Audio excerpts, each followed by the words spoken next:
to another episode of Rock Boys Football with the spring transfer portal window winding down, with teams wrapping up spring practice.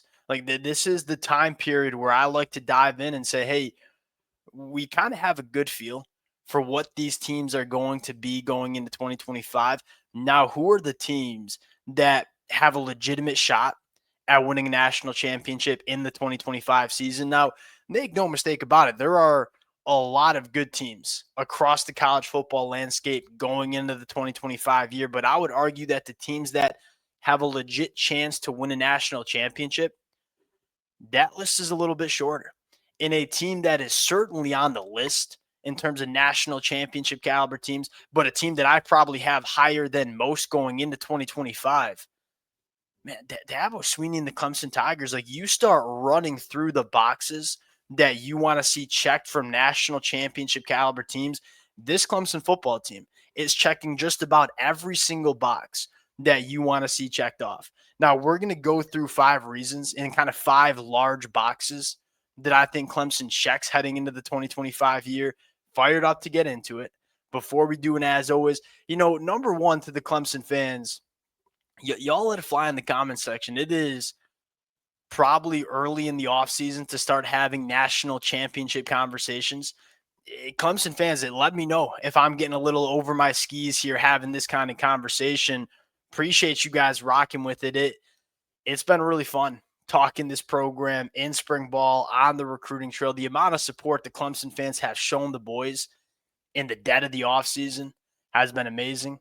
Appreciate you guys. If y'all do enjoy the content, consider subscribing to the channel. Without further ado, let's get into it. Now, what I'm most excited about this conversation is it's going to be a little bit more of a bird's eye view approach. The Clemson fans who've rocked with the fellas during the spring, we've had a lot of nitty gritty conversations around this Clemson football team. We haven't taken too many overarching looks at this program. That's what we're going to do today. I want to start with what is becoming one of the most important things to look for when you're evaluating national championship caliber teams. How much NFL draft talent do you have? There is becoming a direct correlation between the teams that pump out the most NFL draft picks and teams that are winning the national championship. Go back to 2022 with Georgia. They set a record with how many NFL draft picks they had, won the national championship. 2023 Michigan, most NFL draft picks, national championship. Ohio State in 2024, most NFL draft picks, won a national championship. Now, I don't know if I'm going to get up here and say Clemson is going to have the most NFL draft picks in the country in the 2026 NFL draft, but they're going to be in the top 5, and you feel pretty comfortable about saying that in late April. And I think what's just as important in this conversation is where their NFL draft picks are. Not only do you have probably 4 guys that are going to be first-round NFL draft picks in 12 months, you have them at premium positions, right? Cade Klubnik at quarterback. You can make the argument that he is the best quarterback in the country going into 2025 in terms of proving commodity and what we saw from him in the 2024 year. And he's only getting better at the sport. You saw a massive jump from the 2023 year to the 2024 year. If you see another jump from Cade in the 2025 year, he's going to be one of the best quarterbacks in college football and probably going to be a first-round NFL draft pick.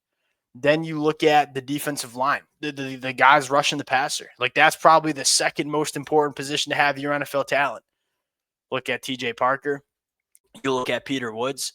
As we sit right now, both of those guys are projected to be not only first-round NFL draft picks, they're both projected to be top 10 NFL draft picks. You look at Avian Terrell at cornerback, probably going to be a first-round draft pick, at least in the top 50. Then you start looking at some other guys. Antonio Williams at wide receiver, NFL draft pick. You look at Will Helt coming over from Purdue. I don't know if he'll leave for the NFL draft after this year, but he very well could and be an NFL draft pick. DeMonte Capehart on the defensive line. Wade Woodez at the linebacker spot. Then you look at the offensive side of the football and say, look, Blake Miller, probably going to be an NFL draft pick. I think Tristan Lee has a very good shot at being an NFL draft pick. Heck, I think Tristan Smith, the transfer from the FCS ranks, he probably has an opportunity to be an NFL draft pick.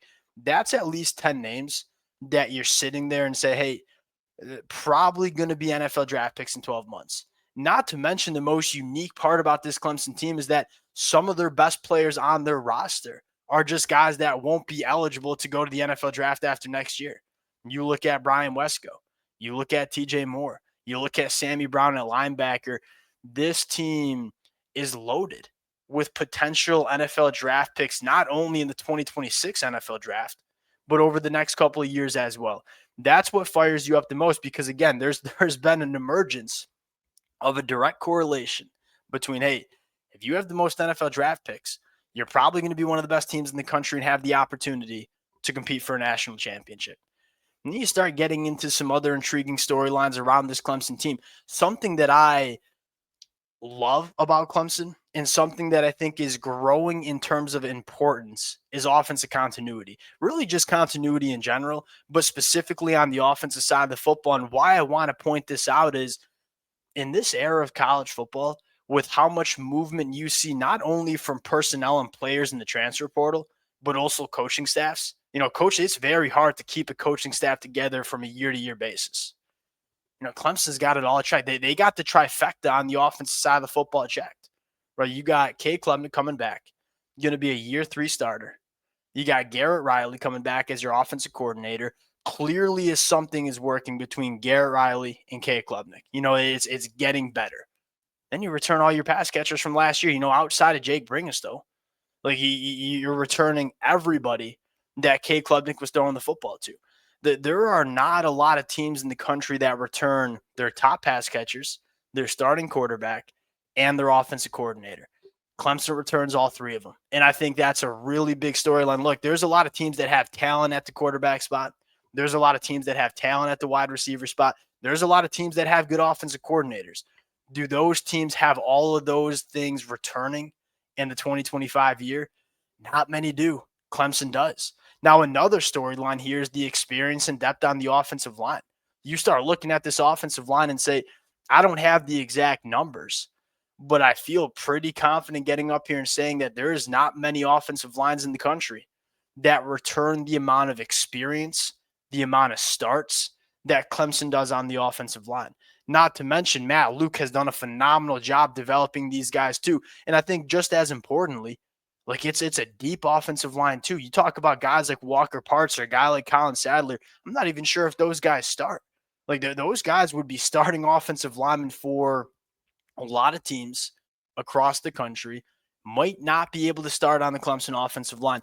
That speaks to the depth that they have on the offensive line as well, which is really important. Like you look at a Notre Dame team last year, they had 2 or 3 injuries on the offensive line. That would derail a lot of teams' aspirations to win a national championship. You're hoping everybody stays healthy on the Clemson offensive line, right? But even if they don't, and you have to kind of reshuffle the deck, you have guys like Colin Sadler who can play guard, can play tackle.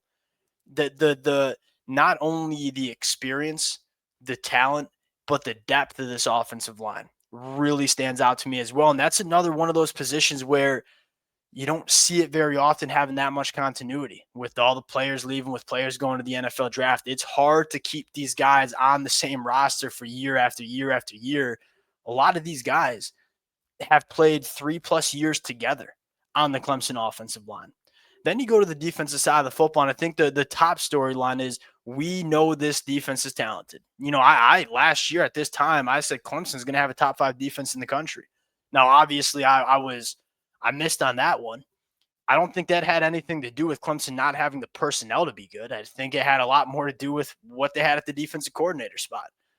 You're bringing the best defensive or one of the best defensive coordinators in the country in Tom Allen. And he's going to have an elite pass rush.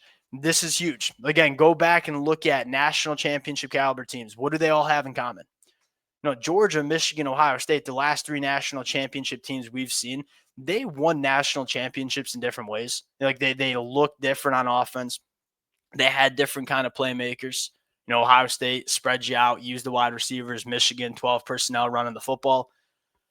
What they all had in common, all 3 of those teams, they were elite on the defensive line, and they were elite getting after the quarterback. Ohio State last year, they were number 1 in the country in sack percentage. Michigan in 2023 was top 5. Georgia in 2022, top 5. I think Clemson has the opportunity to be like that as well.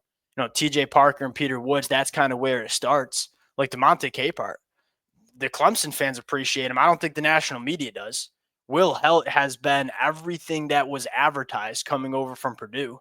I think you have a linebacker room that has some real pass rush juice, and I think that's important to know because guess what? Tom Allen likes to use his linebackers in some of these pass rush sets. I look at Clemson's ability to dominate the line of scrimmage, stop the run, get after the quarterback, and say, it's there. And it's there in a big way. And then the last thing I'll say here is culture. And look, 10 years ago, I'll say this, like 10 years ago, I didn't really buy into the we have better culture than other teams across the country. I just didn't think it was that important. I thought a lot more was like, hey, what's your talent of your team? Going into the 2025 year, I'm starting to buy into it a little bit more. Especially with kind of what we talked about to start, all these players moving around programs, all these coaches in and out of programs. It's hard to kind of keep that continuity in culture within a program. That's one thing that Dabo, I mean, like, hey, we can be critical all we want about him not going to the transfer portal and adding guys, although he did do a pretty nice job of it this year. One of the things that helps is that all these guys have played a ton of football together, have been contributors, and really you have that culture that you're looking for. Now, I think the best example of is like, look what happened to Florida State or a team like Ole Miss last year too. Like Florida State, that train fell off the tracks quickly because of how many new faces they had. They didn't have that strong culture to kind of weather the storm last year. You look at Ole Miss, I'll say this: Ole Miss had one of, if not the most talented rosters in all of college football, lost 3 games because most of those guys were new faces. Like there's not a ton of culture within that program because of how many players they have walking in and out of the program every single offseason. And Clemson has that. A lot of these guys have played together for the last couple of years. I think that matters, especially when you're trying to find that, hey, what's that 1% that makes us different? When you have all these guys that have played together and have that strong culture within the program, I think that is starting to matter more than it did 10 years ago. Like 10 years ago, I think culture always mattered, but you didn't see teams like have really bad culture because, the portal wasn't the way it was now. Like now I think it's starting to matter a little bit. And I think that helps Clemson going into 2025. We'll see how it turns out, but you start looking at, hey, what are you, when you're looking at the boxes you want to see checked in terms of national championship caliber teams, Clemson's checking a lot of them. Now, is it going to happen in 2025? We'll see. But you make no mistake about it. Clemson has put themselves in a position to go out and win a national championship. Clemson fans, y'all let it fly in the comment section. Just, hey, other college football fans, am I too high on Clemson? Y'all let me know. That is the beauty of talking ball in the spring. A lot of hot takes, a lot of different conversations you can have.